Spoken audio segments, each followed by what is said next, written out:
And welcome back, and of course every Saturday morning the segment that everybody waits for. It's all about what's happening in under 18 football. Here's Dale Smith.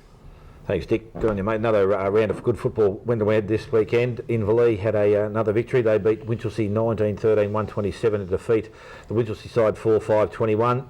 Goal kickers Muir 9, and he'd be fairly well up in their goal kicking this year. McConaughey and Lake Carroll both with 3.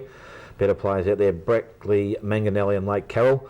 For Winchelsea, Sawney got 2, Cameraman got 1, and Budavalis got 1. Better players there, Sawney, Budavalis and Altamari.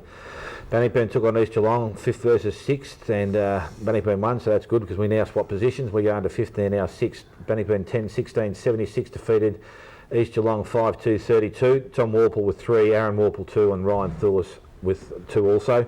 Better players there, Wall, Tully and Robinson. And for East Geelong, Elliott got 2, 3 other individual goal kickers.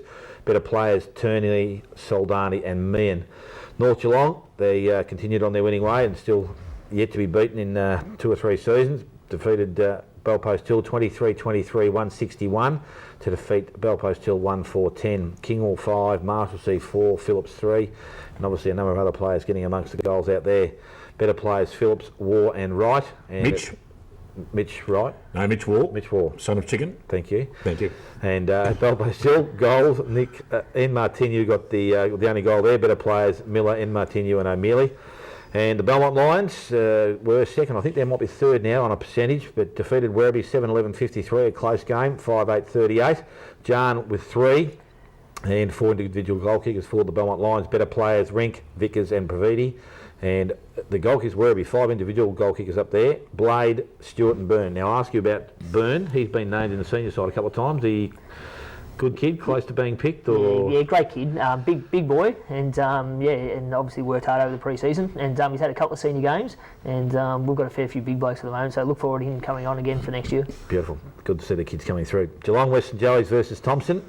Geelong West, a big win here, 15-15, 105 to defeat Thompson 9-2-56. Goal kickers at Geelong West, Breed 3, Barber and Mithen with 2. Better players, Marino, Wright and Barber. Goal kickers for Thompson, McDonald, Brown, Page and Walker, 2 each there, and another individual one. Better players, Oakley, Hardiman and Marnie. So top 5 is, well, top 4 basically settled, Dick.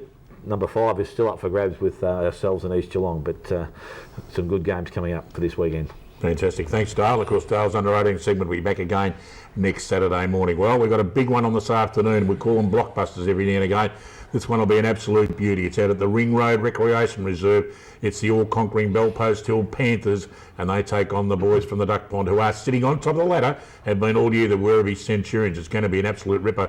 You'll see it on 94.7, or hear it on 94.7 The Pulse, 1:30 this afternoon. So let's ask the man himself. He is the number 1 man. He's the coach of the Werribee Centurions, David Leach. David, why are Werribee Centurions, or Werribee Centrals, going to win, mate?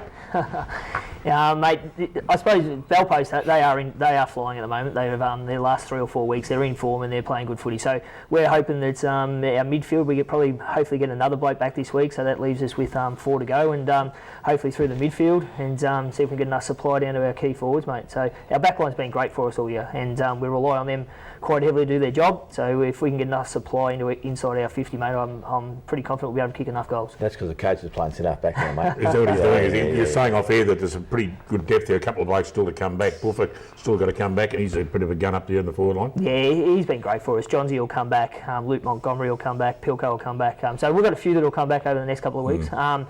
And at the same time, if we can keep it together. But they gave us a real good touch up there last year, and we're still probably a little bit embarrassed about it. So we're up there to hopefully see if we can turn the table. One thing, Dale, that Bellpost still can do, they play that Ring Road Reserve very, very well up there, don't they? Yeah, look, they do, Dick, and they run the ball very well. They're a side that can chip the ball, but once they start to open things up and someone gets lazy, and then they really take advantage of it. And I suppose the keys here will be Kitchen at full forward one end and Jovanovic the other end. If Jovanovic's going to be the big bloke to hang on to, if they can maintain him at full forward. Obviously, Caleb Basely's stepping up, kicking goals, and they've got other players that run through their forward line.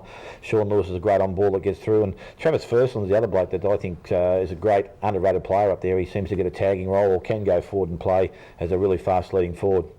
It should be a really good game. I like the Lovell up against the young kid Symes. Now he's been a big improver and was in the interleague squad this year, and I wouldn't be surprised next year if they run again. He'd be one of those blokes you'd be really looking forward along with Lovell. So this should be a great contest. As David said, the ball winning ability for both sides through the middle is very, very strong. They're going to have to maintain and hold up through that middle of the ground. If they can't, then either side that gets lazy is going to be found out wanting, I think. So, good game. We won't go any way this just yet, Dick. I want to see the conditions of the oval before I make any big decisions. So you're not going to give us a pick? Well, Is it Eddie had or something? Sitting on the fence. yeah, I'd like to sit on the fence a bit. I suppose on current form and over the last couple of weeks, I like the way Belpo still are playing. All right, Yep. They've been very, very good. They really played well against Bannockburn and then obviously gave North Geelong. Their ability to kick goals in groups is really solid. If they don't kick one here and then two there, it's 4 or 5 on a run. And if they get on that run, they're very hard to stop. So that'll be one of the big jobs that David's got to do this weekend. Okay, so you're not... Well, did you give us a tip? Oh, I'm going to go Belpo still because it's at Belpo still. You're going to go Belfast, all right. No doubt you're going for Werribee Central, Dave. Yes, mate. Or else you might have a job this afternoon when you get back there. Okay, out at the Inverleigh Oval, the Inverleigh Hawks, just going through the motions with them at the moment, but they could have a big sale in the making up of the final 5. They take on the Bannockburn Tigers. I'll go to you first, Dale, and I guess Bannockburn just want to make every post a winner leading into the finals. I suppose they do. They've been fairly solid, and I suppose the importance of staying in that top 3 was last week's game against East Geelong. If they got that game, they've now got Inverleigh, Corio, Geelong West and Anarchy the last 4 games. They're games that really their senior side should win and should win comfortably. Inverleigh are really struggling after a great start to the season. Owen Lewis is not kicking the goals he did, and they're not getting any other players through their forward line that are actually, I suppose, stepping up and taking some pressure off him. So while they've only got that one avenue to goal and they can't find anyone else, Zach Hickleton, I think we said it before and I've spoken to a lot of people around home, he's the young kid that probably needs to go forward at this stage. He takes a good mark. He can kick a ball from about 50 and 60. I think they need that second or third option up there just to help out. If they can do that, they will trouble Inverleigh because these games are generally grudge matches. So, look, most of these blokes have grown up together, gone to school together, so it's pretty important to both sides, a bit of pride. And I think Bannockburn on this current form will be too good for them. Too good. David, who do you reckon will win, mate, out of those two? Bannockburn, mate. They'll bounce back. Bannockburn, okay. They were very good against us a few weeks ago, mate. And Inverleigh, they're always tough at home, but Bannockburn will get the points this weekend, I believe. Okay, no worries. All right, we've got any time for another round-up, Mr. Producer? No time. We'll rewind it up. We'll have a break. So we've got no floor manager these days, folks. We go by the seat of our pants. We do. Yes, we do. So we'll have a break. We'll come back and we'll talk about all the big games on this afternoon. Back after this.